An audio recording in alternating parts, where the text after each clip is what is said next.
सुधांशु त्रिवेदी जी, क्या ये आरोप जो कांग्रेस पार्टी का है उसमें दम है?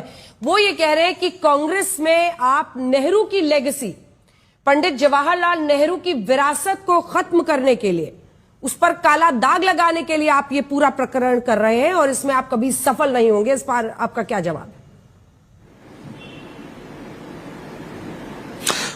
देखिए, पहली बात तो मैं ये कहूं, नेहरू की विरासत को गले से बांधकर और डूब जाने का निर्णय कांग्रेस कर चुकी है। और दर्शकों को यदि न पता हो तो मैं बताऊं, 1929 में कांग्रेस के अध्यक्ष मोतीलाल नेहरू थे और आज लगभग 100 साल के बाद भी परिवार की ही हाथ में कमान है। अब कोई कहेगा अध्यक्ष खड़गे जी हैं, तो खड़गे जी एक नहीं 3 बार बोल चुके हैं कि हाई कमान निर्णय लेगी। और हाई कमान का डेफिनेशन भी उन्होंने किया है कि सोनिया गांधी जी, राहुल गांधी जी और मैं। वैसे इसका मतलब कांग्रेस वर्किंग कमेटी को तो उन्होंने किनारे कर दिया, वो अलग बात छोड़िए।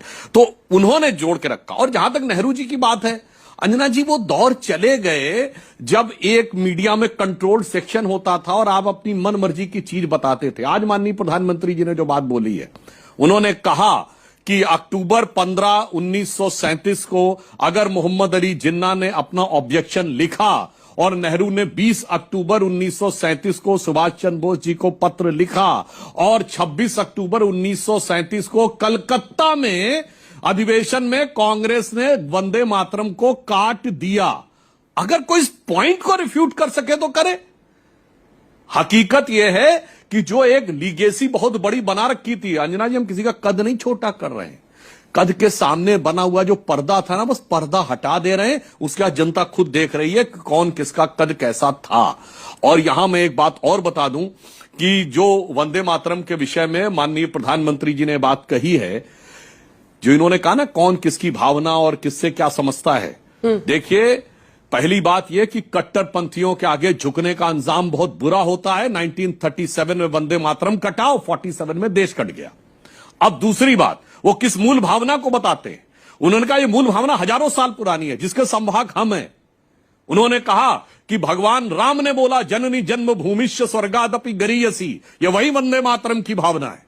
उन्होंने कहा यह ऋग्वेद में और अथर्ववेद के पृथ्वी सूक्त से आती है, जिसमें कहा गया मातः भूमि पुत्रो हम पृथिव्या, ये भूमि हमारी माता है, मैं इसका पुत्र हूं। और ये वही भावना है जो हमारी संघ की प्रार्थना में आती है, नमस्ते सदा वत्सले मातृभूमि। मैं कहता हूं, आपके लाखों दर्शक सुने, नमस्ते सदा वत्सले मातृभूमि और वंदे मातरम में भाव एग्जैक्टली सेम है कि नहीं।